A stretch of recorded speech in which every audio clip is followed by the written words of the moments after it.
What's going on, guys? Welcome back to the Hands-On channel. I'm glad you stopped by. Today I want to talk to you about 13 free prepping items for SHTF Grid Down event. We all feel it's coming. I mean, the predictive programming is in your face. Barack Obama and his media company on Netflix has just released a film. I haven't seen it, but I've seen clips of it where basically the premise is there's a massive cyber attack.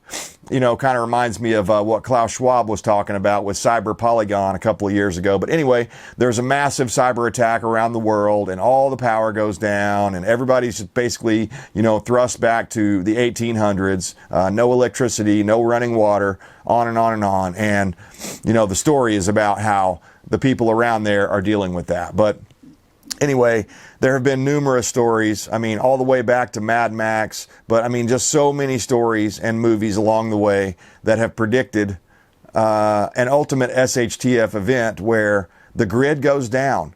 And if you look around at the way people are and the way they act when service gets interrupted on their cell phone or on their internet or on their cable TV feed, I mean, they freak out.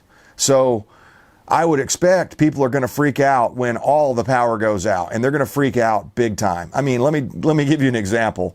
Just earlier today, my wife I just talked to her. She's on her way home, and she was telling me that everyone in her family is all worried about her mom because she was out of contact for like 2 hours. Well, it turns out nothing was wrong. Mom wasn't abducted, you know, grandma wasn't abducted or anything like that. She had to go to like a doctor's appointment or something, or a dentist appointment, and she simply turned her phone off, and everyone in the family started to freak out and assume the worst. So I'm sure you guys have all experienced something similar to that. And when things start going and collapsing, these items that I'm mentioning right now are going to become invaluable. They're going to be very, very important.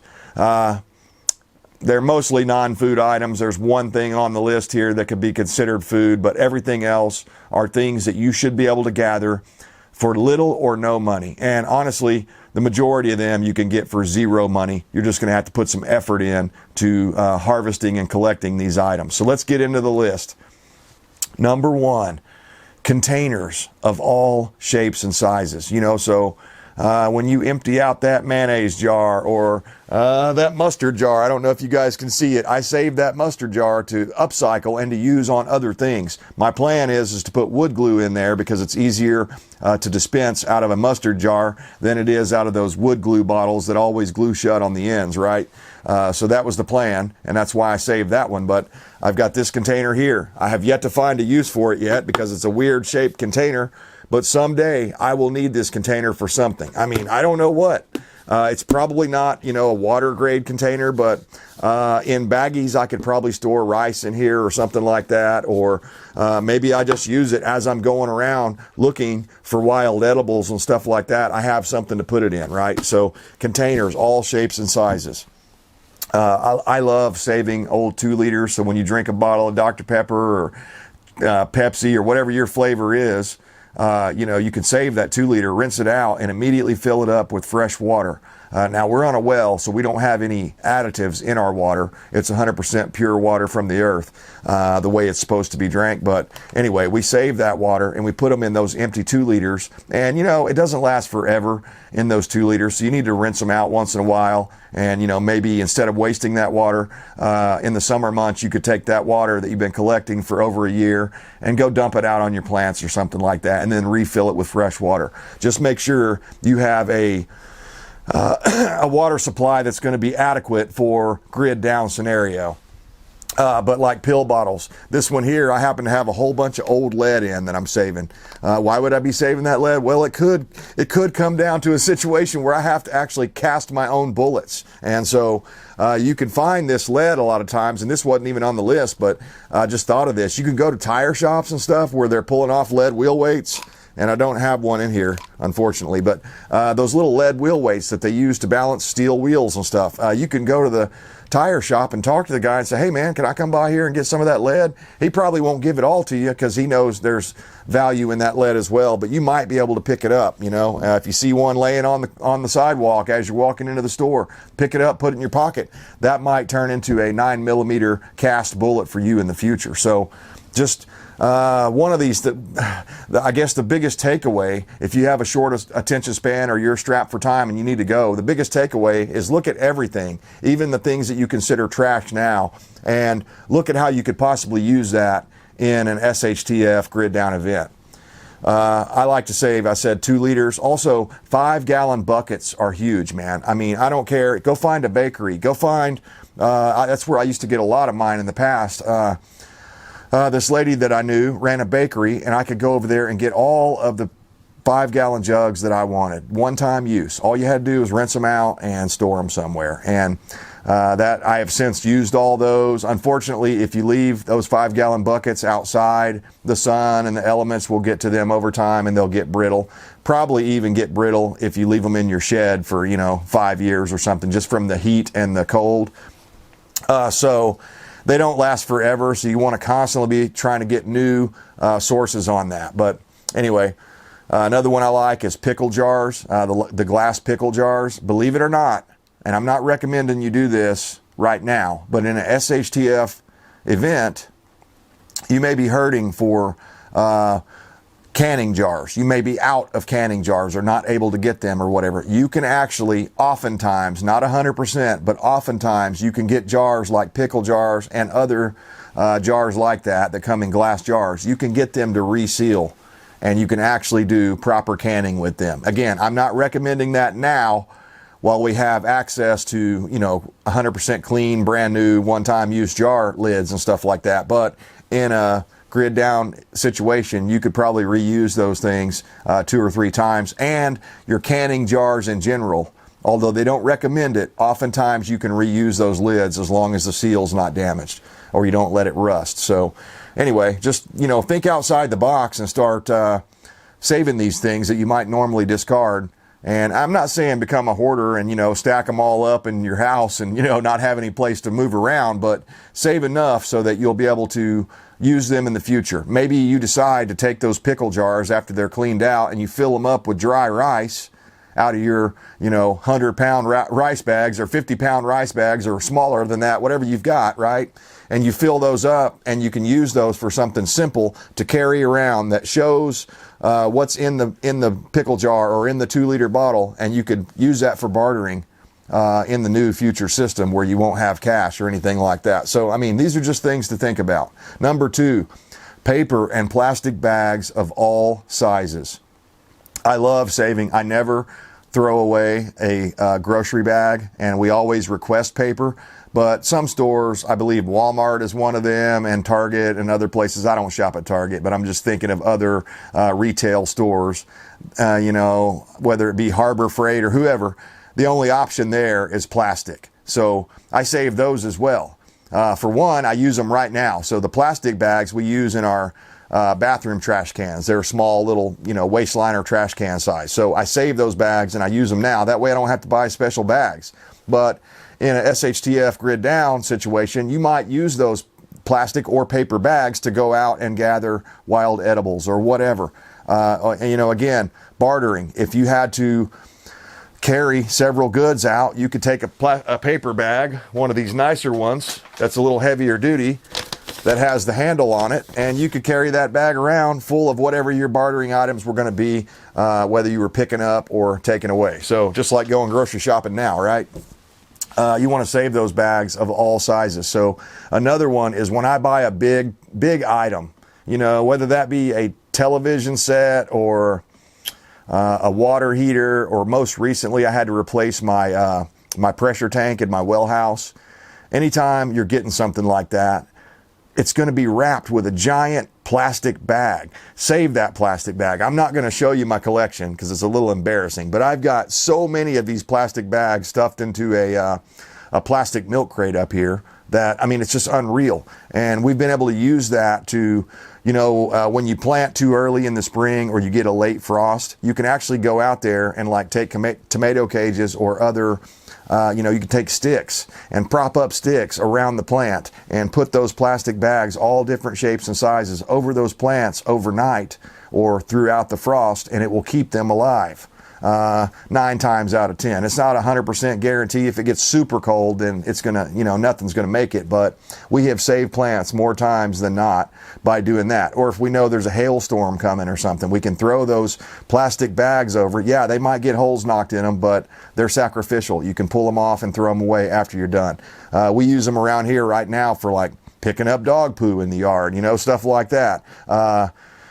There are just so many things you can do with those paper and plastic bags that they're invaluable. Never throw one away. And you're helping the environment in a way. You're getting multiple uses out of this item. So I think it's a win-win. Number 3, livestock and pet feed bags. And unfortunately, did I pull one over here? I did not. But if you're like me and you have rabbits and quails and chickens, then you know all about livestock feed bags. They're a thick mesh type material that's like interwoven. They're like woven. I don't know if it's plastic or what in the world this stuff is. It probably does have a percentage of plastic in it, but I'm not sure exactly what they're made out of, but they're strong. We've used them to put our rabbit waste in. So when we get a whole bunch of rabbit pellets underneath the cage, we'll use one of these feed bags. So the feed comes in, goes in the rabbit, and then it goes out in the feed bag. And we can either use that in our garden elsewhere, save it for future fertilizer, put it in our compost, give it away to other people. If you know, rabbit fertilizer it's the shit, man. It's the best because you can use it instantly and it has just the right amounts of nutrients in it, and the way it absorbs and stuff, it doesn't stink. So anyway, we do that a lot. But as far as SHTF grid down, I don't imagine I'm going to be doing too much of that. Most likely what I'll be doing with those feed bags, and I've got hundreds of them, most likely what I'll be doing is filling them up with sand and placing them around doors and windows that I need to harden here on my homestead, right? And I hope that that's what you would do as well. So feed bags make excellent sandbags. And you're not really getting them for free because you have to buy the food. But if you're throwing them away, you're getting them for free by saving them. And, they don't take up a lot of room. You can fold them back up real nice and neat, and you can stack them somewhere where they're out of your way. And hopefully you'll never need them for making sandbags. But if you do, you'll have hundreds of them on hand ready to help secure your position. So that's a good one. Number 4, this one's going to be a little bit harder to come by, but anytime I see hardware, nuts, bolts, washers, screws, nails, baling wire, old pieces, coils of barbed wire, anything like that, old pieces of fencing, things like that, I don't immediately throw it away. I've got a place, I've got a spot that I can keep this stuff, especially the smaller stuff, nuts, bolts, washers, screws, and nails. I save every one. Even the bent nails, as long as they're not too bent or too messed up. If the head gets pulled off of them as I'm pulling them out of the pallet woods, I've got a whole bunch of pallet wood that I'm breaking down, and as I'm pulling them out, if the head pops off, then I don't save that nail. But the ones that still have heads that are relatively straight, I've got an entire 5-gallon bucket overflowing with used nails that I've saved, and they're like special spiral nails, so they get a really good grip when you nail them in. I could use that for framing up something in the future if I needed to, and I couldn't go to the hardware store.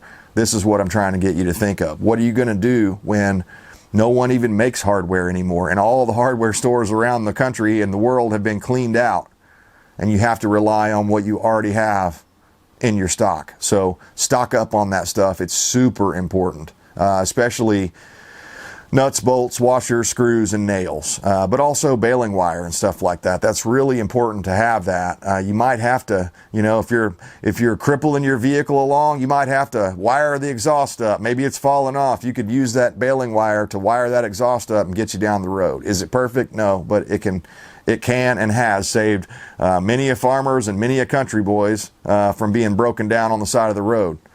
So, number 5, newspaper, old newspaper. I know most people don't buy newspapers anymore, but you can find sources on these. You can find places, maybe get in touch with your local grocery store, and all those real estate and or newspaper, buyer's guides or whatever they have for free by the front door.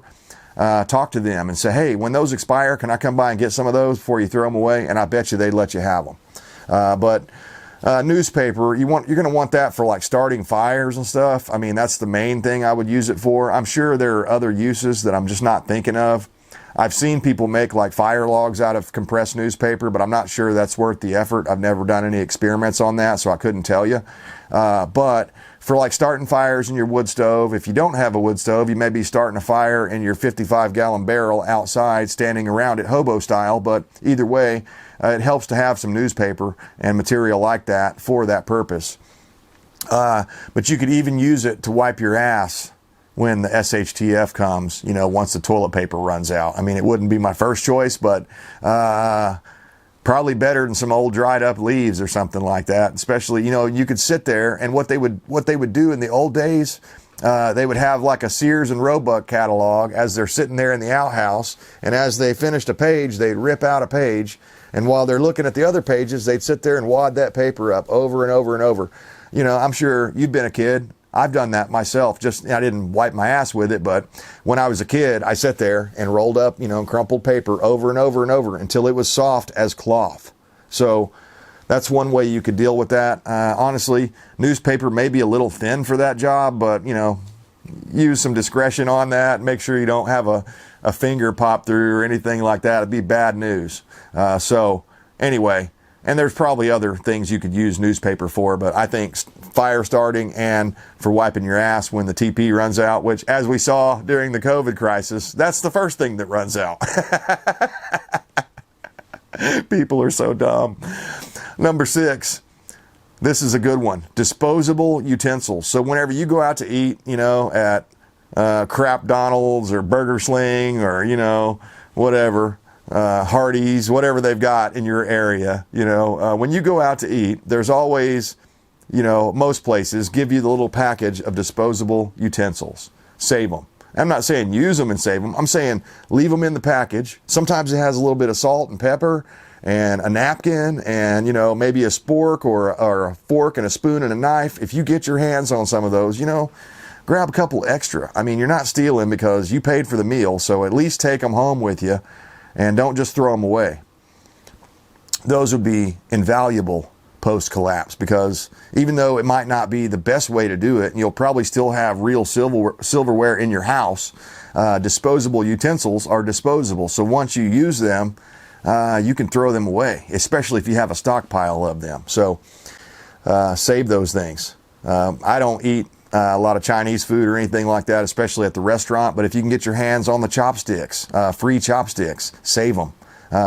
You can use them for wood dowels. You can use them for all sorts of things post-collapse or now. Number 7, condiments. Same sort of deal. If you go to McDonald's or Burger King or whatever, you know, grab some extra ketchup packages or barbecue sauce or mustard or all the above, mayonnaise, all the above. Now, some of that stuff, it's going to have a shelf life and you're going to have to pay attention to that and rotate your stock. But have a good supply of that stuff on hand. That way you'll have those condiments when the SHTF goes down. And I mean, you know, it's not ideal, but if you were in a really critical starving situation and all you had was, you know, a couple of things of barbecue sauce and ketchup and mustard and mayonnaise, that'd be a hell of a lot better than an empty stomach, right?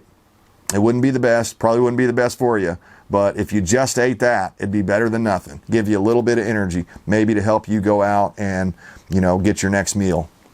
So stock up on those condiments. I think that's a really big one, and it's free. Number 8, bubble wrap. And I know this stuff's impossible not to pop, but it can be used for something other than entertainment. So when the SHTF goes down, oh, they got me. This one's a single, the whole thing, all the cells are linked together, so I can't pop this one, so that's a bummer. But anyway, I don't know what this came off of, but I bought something and it was wrapped up in this stuff. And I always save this stuff because in SHTF, you can use this for pour boy insulation. You can put it on the insides of the windows. It will still allow light through in the wintertime, so that would still, you know, give you natural lighting, but at the same time, it will block that cold out. And that may be really important for you, especially if you're in a situation where you have to bug out and build your own new place. Then you're going to need insulation. So this is cheap, and in fact it's free if you just save it. I've got tons of this stuff around that I've saved over the years, and don't pop it all. So it's a good deal. Make sure you have some of that bubble wrap on hand or something. You know, if you've got the big, this is not free, but I also like those big polystyrene foam boards. If I ever use any of that, I save all the big enough chunks that would be, you know, able to be cut for a window shape, because you can block out all the light, all the heat, everything, and whether people can look in with something like that. But that's not free, so that's not on our list here. Bubble wrap's the way to go. Number 9, may seem obvious, but probably not to a lot of younger people. Maps, real paper maps, old school maps. After EMP or cyber attacks take down the power grid, and we all know it's coming, you will need old-fashioned paper maps. Now, you're not going to have, you know, Google Maps or whatever you're using right now, Garmin or whatever you're using as a GPS. You're going to have to actually look at an old-fashioned map and figure it out.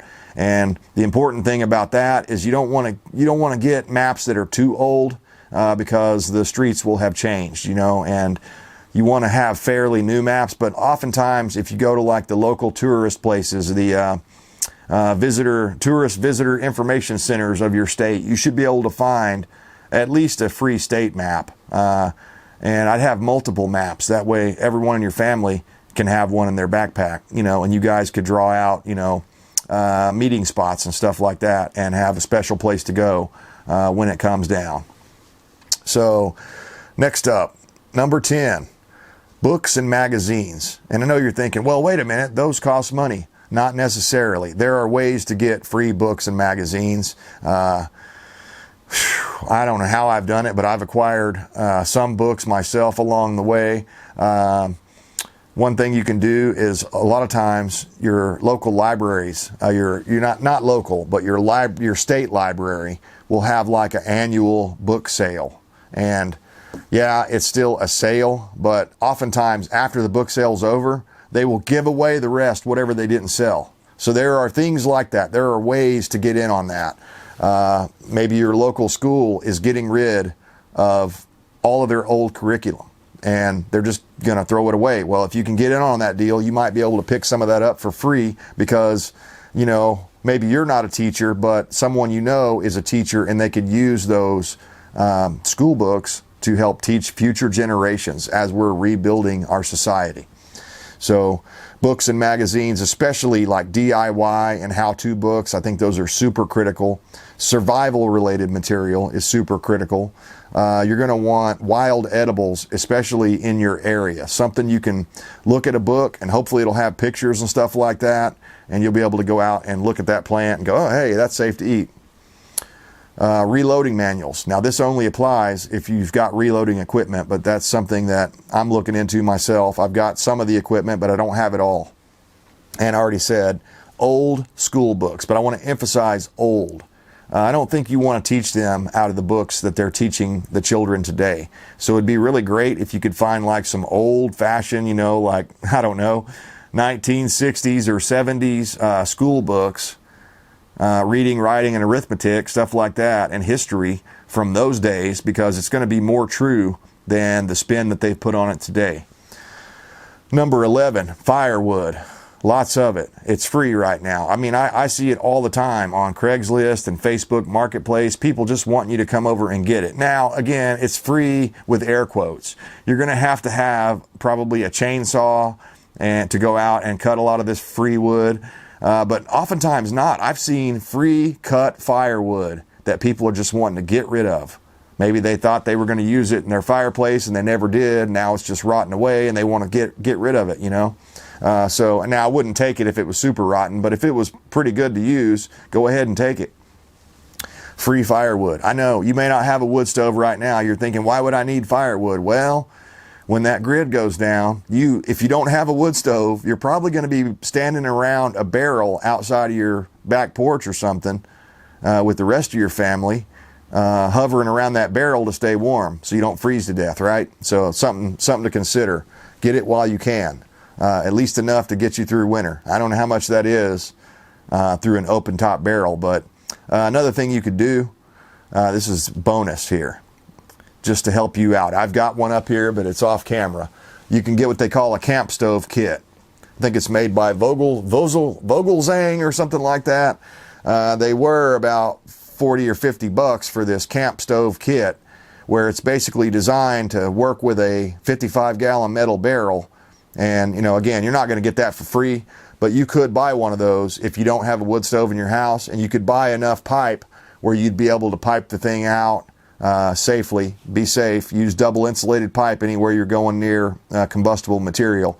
But you could pipe that thing safely out of a door or a window and, you know, heat your house that way. So I'd have that firewood on hand, even if you don't have a wood stove. At very least, have a 55-gallon barrel ready to cut up, or have one with the lid that comes off so that you can go out there and stand around it. Which brings us to number 12. You're going to want steel and plastic 55-gallon barrels. Now, this comes with a caveat. The ones that you're going to get free probably had nasty stuff in them. So be very careful about that, what you're doing, what you're using that barrel for, especially if you're trying to store water. You want food grade only, and stuff that had food related products in it only if you're going to be storing water in the plastic type. But the steel ones, as we've said, you can stand around them. It's better than freezing to death. You can turn them into a pretty easy camp stove type situation where it would save you from freezing to death. So all these things are really important. 55-gallon barrels, if you can get clean ones that haven't had like lots of poisonous stuff in them, and especially if you can get the ones with the rim lock at the top that you can take on and off, those things are super handy. I use a steel one that has the ring lock on top right outside my back porch currently for all of my livestock feed. I layer it in there. It's a little small. I really need 2 of them, but because we have chickens, rabbits, quail. I've got a puppy. I've got 2 cats. I think that's it. But we've got a whole bunch of animals, and because of that, it's kind of hard for me to use it. But I need 2 of them. But it's nice. It's mouse proof. It's rat proof. It's waterproof. If you get the one that still has a seal on it. And all I did was I burned a small fire inside of it to clean out the inside material. Then I hosed it out, let it dry out, and I've been putting feed in there ever since, and it works great. So I highly recommend that. Last on the list, number 13, lucky 13, pallets. And I know what you're thinking. Oh man, I can't get pallets. They're not free. They want a lot of money for them. Well, that's not true. I see them for free all the time. And I wouldn't take a bunch of old rotten pallets, but again, if they're new one-time use pallets, I mean, and they're giving them away for free, you should go get them. At least go get some of them, because you can use them in so many different ways. If the grid's down long enough, you're going to need building materials for structures that you've probably never thought of before. Let's say you harvest a deer, or you harvest a wild hog or something like that. You're going to need to be able to not only process, but you're going to need to be able to smoke that meat so that you can preserve it for a long period of time. And you may have to build yourself a little smokehouse. Well, if you've got pallets, that are the right shape and size, you could easily build a smokehouse. And if you've got used nails and hardware and stuff like that you can throw in it, you can easily build a little smokehouse. It doesn't have to be super airtight, but I'd want it to be rodent proof, especially down low. But anyway, pallet wood is incredible. If you need to make a temporary fence to slow people down, to stop automobile traffic, there are ways you could attach those pallets together that cars wouldn't be able to drive through that. I mean, that's pretty important. If you needed to make a barricade fence along the front of your street there or whatever, I mean, there's just a million things you could do. Animal houses and things like that. Whatever you might need to make, pallets can do it. You could even make a cabin out of pallets if you want. I mean, there's lots and lots of videos here on YouTube along those lines. But anyways, guys, I appreciate you stopping by. Let me know down in the comments 13 other free things or little or no money items that people ought to be stocking up on, and things that you can do with these items. I always love reading your comments, so I appreciate you tuning in. I stand for liberty to the bitter end. I hope you do too.